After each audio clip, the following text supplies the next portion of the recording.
welcome back to the Voiceless Speak Forever podcast, the first ever animal true crime podcast that is narrative driven.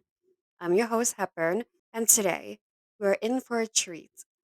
I was lucky enough to get an interview with photographer and animal communicator, Ida Ovedie.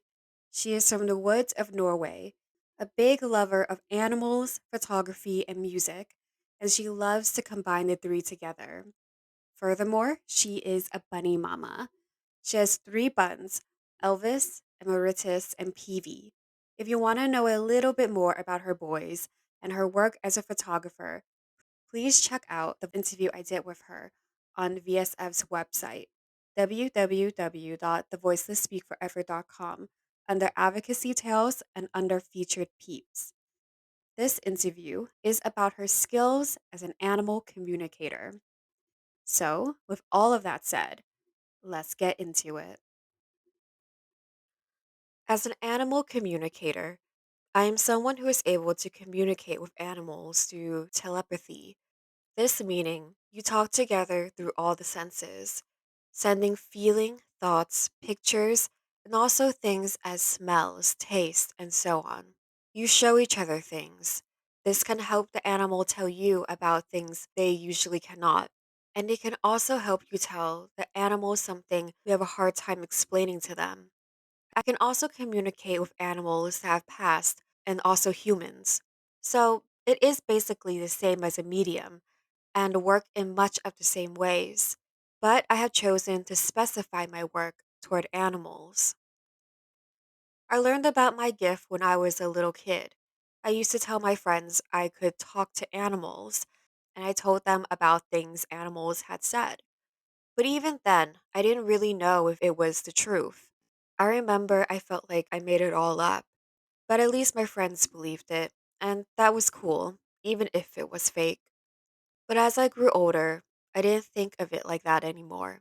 I've always had a great understanding of animals, what they need, what makes them afraid, how to act around them.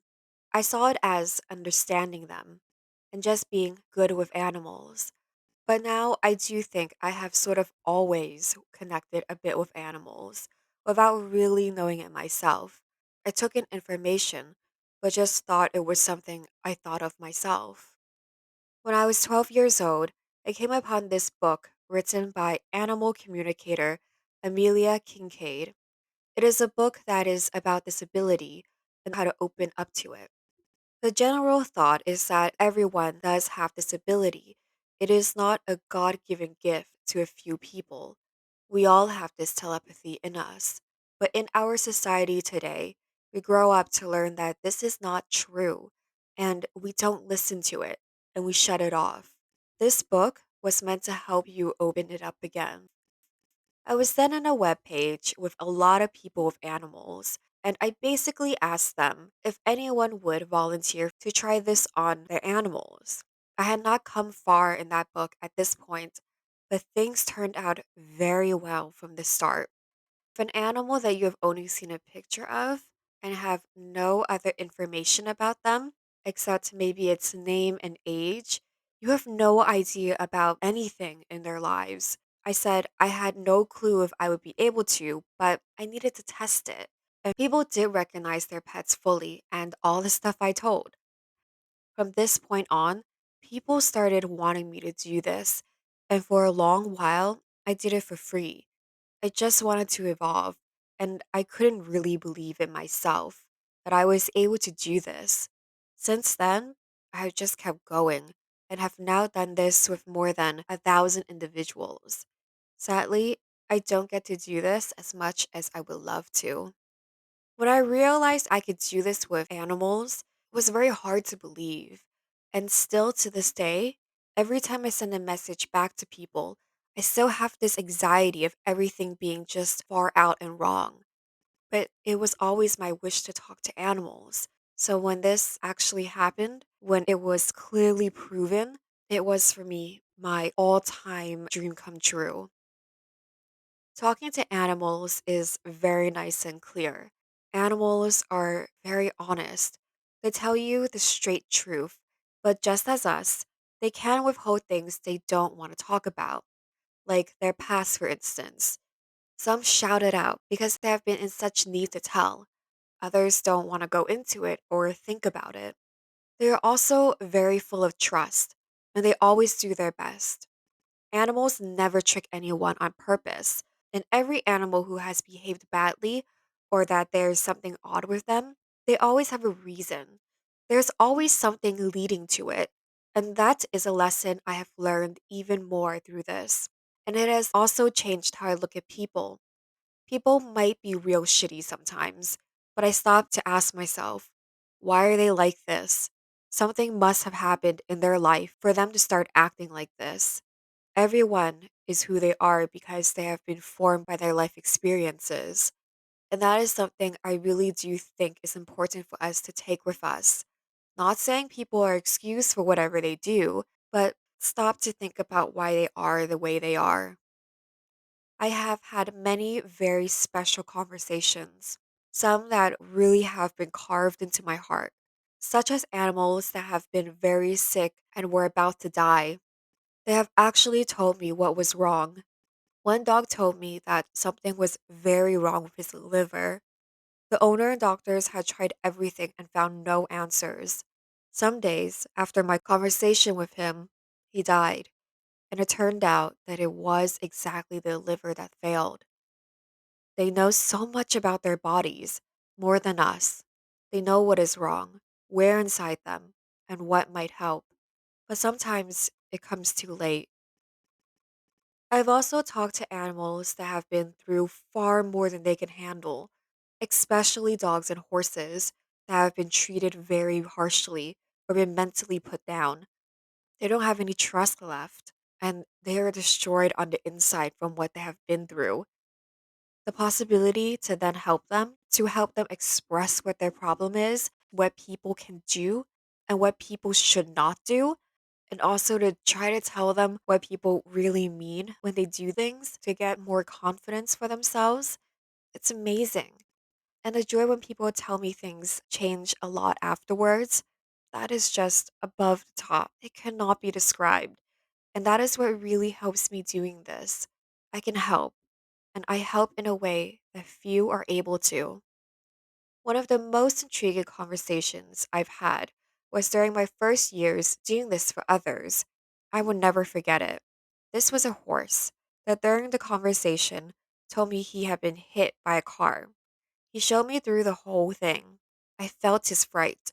I felt him rise on 2 feet, and I felt the car hit him straight in one side. How he got thrown onto the ground, and also the owner. He showed me this so specifically, and the owner was stunned and speechless. This was exactly what had happened, and it was all true. She then told me that after this accident, he had some scars that seemed to still bother him, specifically one that was big. She said she couldn't get close to the scar. She told me that if she was close to it with her hands, the horse would get very frustrated and even start biting her. She didn't dare touch it because he got so angry. She asked if there was anything she could do. He showed me straight away a tube of ointment. He showed me the color of it and was very specific. She had to put this on. The girl was again speechless and said that right after the accident, that was now a couple of years back, she had used this exact tube, but she thought it was no use anymore, so she had stopped it a long time ago. But she decided to try it then. And the most amazing thing happened that when she came with this tube and was going to put it on the scar, he just stood there. He showed no anger like he had done every time. He just stood there and seemed calm and at ease. She started using this, and in the end, the problem was all gone.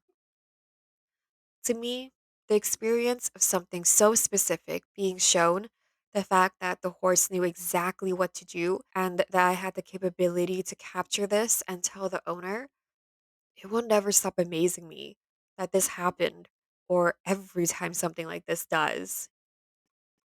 Communicating with animals and humans are two very different things. First of all, you are inside the animal's mind. Humans do lie. Humans make up stuff. But when you communicate telepathically with animals, if they lie, I sense it. They might be wrong, but they say what they sincerely believe. They're always as honest as possible. They are also not judgy, at least not naturally. They do not judge the way people do.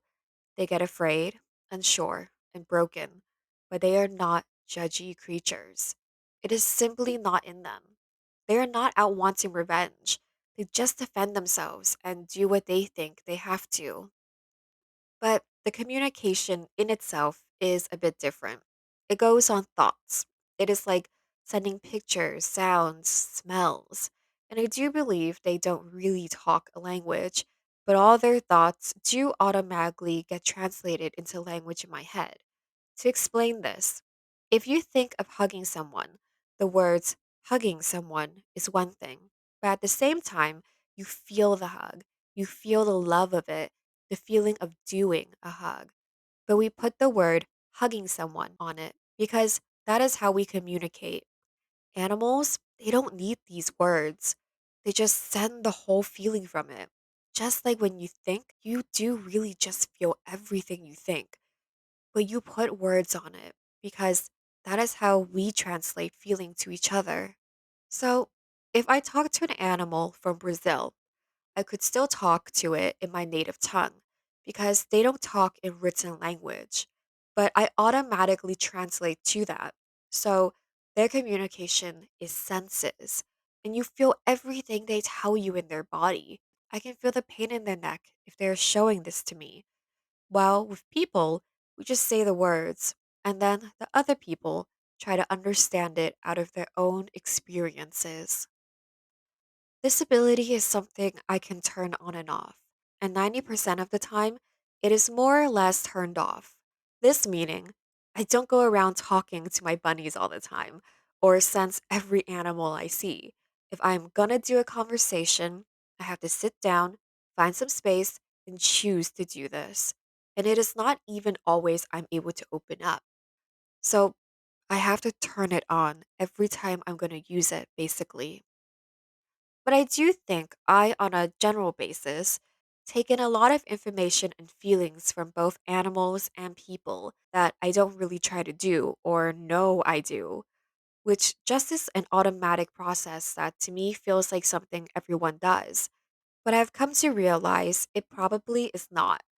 I guess I can more easily tell how someone is feeling without even being close to them. I just know. And seeing an animal, I often know how they feel. I know how I would have to act around it, etc. Without really feeling like I have communication going on, I just pick up on some signals. That to me just feels like I just see it on them, on the outside. But I do think I pick up on things telepathically that most people probably don't do. But animal communication is a learnable skill, or rather, it seems to be a skill all of us have telepathy. But we close and shut it down because we are taught not to trust it. So it is learnable in the sense that you can learn to open it up again. And most of us do also experience telepathy. For example, a lot of people experience telepathy with others we are very close to, but we don't know that it's telepathy. We call it instead a coincidence. Everyday telepathy, for example, can be seen when you buy something from the store without knowing why, but when you come home, someone really needed it. Or have you ever experienced thinking about someone straight before they call you or send you a text? Or you just know someone is not doing well and it turns out they aren't? That is because they reach you by thinking hard about you. But to you, it seems like it was just a coincidence. You just think that you thought about it yourself. There are so many everyday examples of telepathy between people, and that is the same thing with animals. It just gets through at a very minimal place, and then we take it as thought. So, yes, I do think most people are able to open up like this, but it is not easy. If you aren't a bit open already, it might take time because you need to trust it to be able to do it, and you need to open your mind. but I have been helping others open it up by guiding them. And some of them even started doing this on their own for others. And I would for sure love to help more people open up, as this could help even more people and animals out there. Animals know so much more than us. Like I already told you, animals are much more aware of what is going on inside their body. They can often tell you what is wrong, where in the body, and what needs to be done. And sometimes they can tell things so specifically what exactly to use, like the horse I told you about. They know so much. And they also know a lot about us and about other animals. Sometimes talking to someone's pet is just as much of a therapy session for their owners.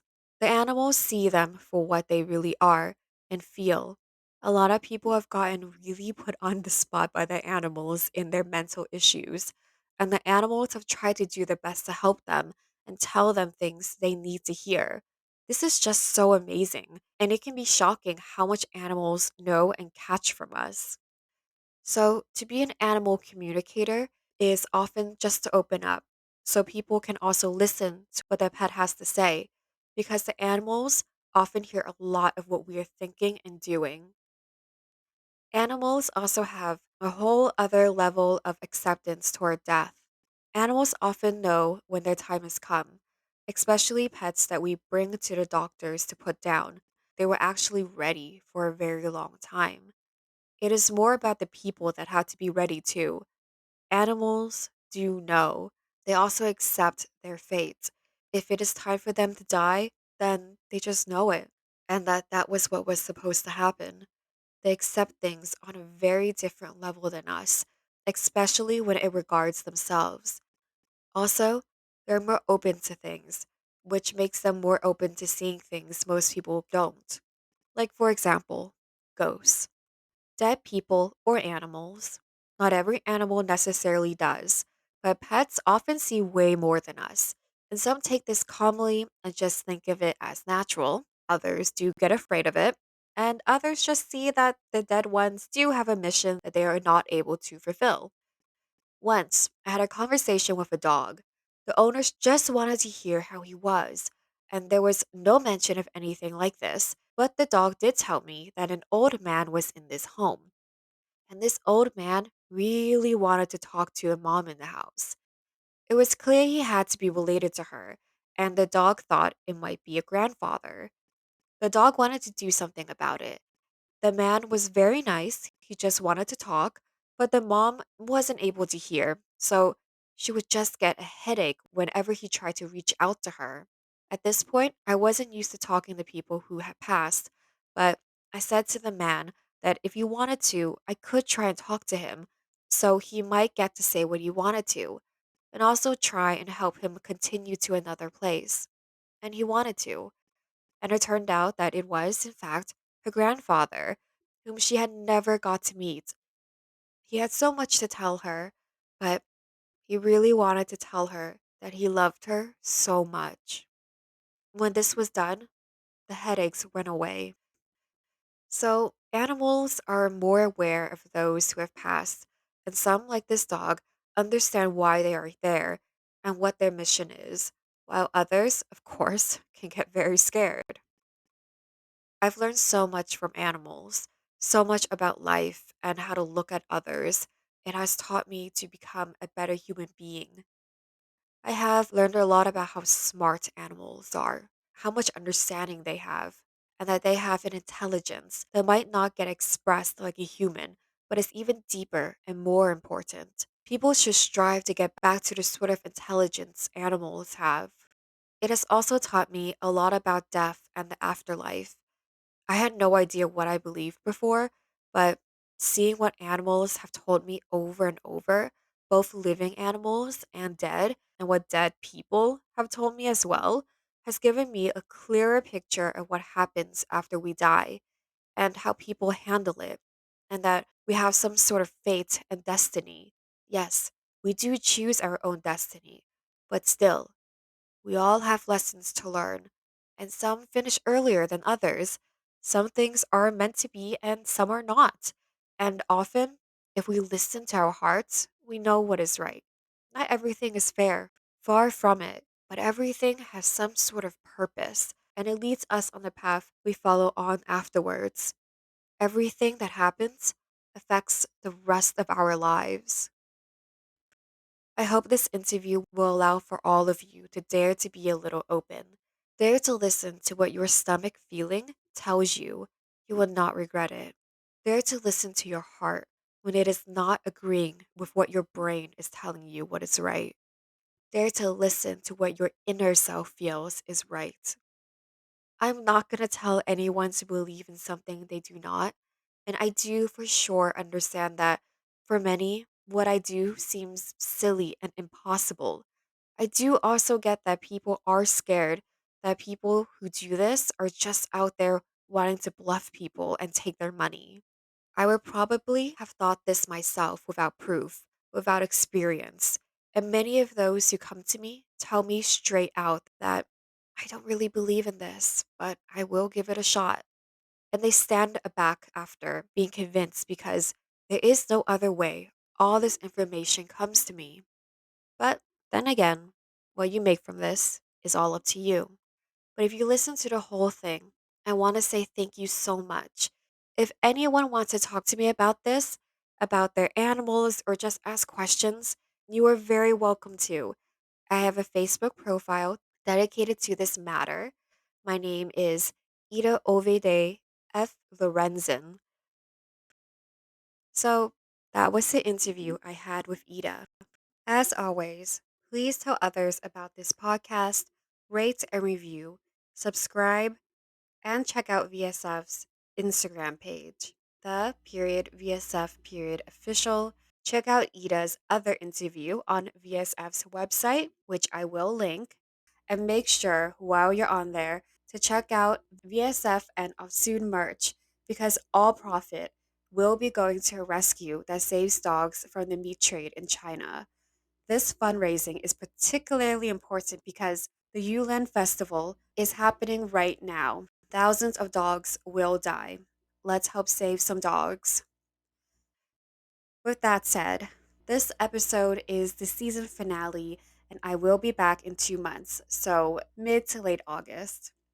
Between now and then, please make sure that if you need help, to contact me at VSF period official period podcast at gmail.com.